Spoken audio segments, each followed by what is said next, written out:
Bonjour, je me nomme Catherine Simard et je suis professeure en didactique des sciences et des technologies à l'Université du Québec à Rimouski. Je vous présente ici le projet Mont-Saint-Laurent, vue du rivage, qui a comme titre de présentation ici Projet interdisciplinaire, témoignage d'une équipe qui s'est adaptée. Donc, ce projet a été subventionné par RQM dans le cadre de la valorisation de la recherche. L'objectif du développement de la trousse éducative Mont-Saint-Laurent, vue du rivage, souhaitait contribuer au développement d'une culture maritime des élèves du primaire à travers la biodiversité et les habitats en zone côtière et intertidale du Saint-Laurent maritime.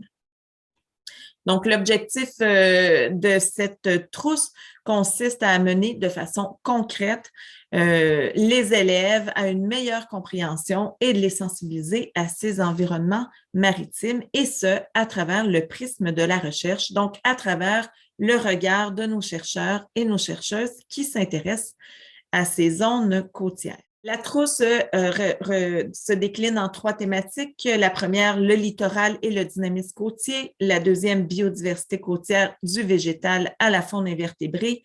Et la troisième, les oiseaux marins et côtiers.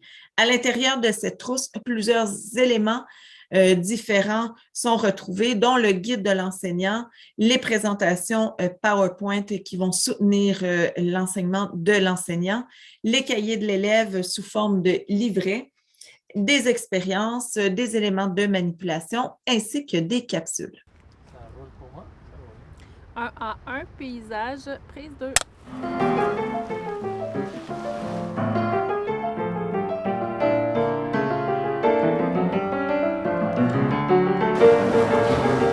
Alors, on parle d'un projet interdisciplinaire. En fait, en effet, c'est un projet qu'on dirait purement interdisciplinaire au sens strict et qui permet une perspective inaccessible, en fait, sans l'apport de chacune des disciplines ou des expertises des acteurs qui ont contribué au projet. Donc, la démarche interdisciplinaire qui a lieu a sollicité, intègre et articule les différentes expertises en vue de construire un modèle original en réponse à une problématique qui consistait à se poser la question comment on peut développer une culture maritime chez nos jeunes du primaire.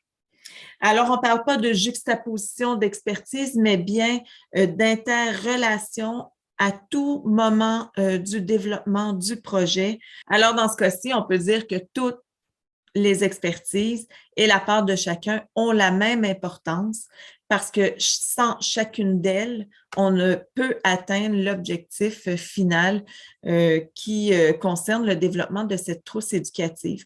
Alors, qui sont ces acteurs qui ont contribué au développement de la trousse éducative? Bien, il y a d'abord l'équipe de vidéastes menée par le réalisateur Philippe Chaumette. Également, il y a nos chercheurs, Gwenaëlle Chailloux, Régent Tremblay, David Deslauriers, Fanny Noisette, Christian Nauzet et enfin Magella Guillemette. Pour ce qui est des livrets des élèves, les illustrations ont été réalisées par René Thériault et la mise en page, le graphisme par Nathalie Rioux.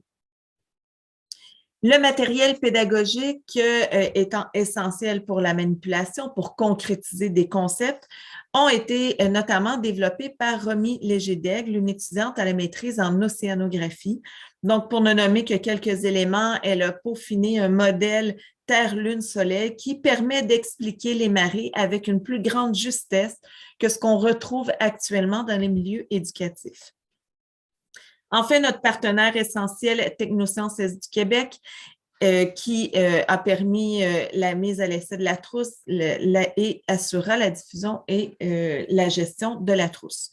Et ceci en collaboration avec le réseau Québec Maritime. Technosciences du Québec est fière de collaborer avec la professeure Catherine Simard dans le cadre du projet Le Saint-Laurent vue du rivage, qui rejoint parfaitement notre mission éducative qui est de faire la promotion des sciences auprès des jeunes depuis plus de 40 ans. On est ravis de faire découvrir ce géant bleu qui est le Saint-Laurent et les métiers qui en découlent dans les écoles du Québec.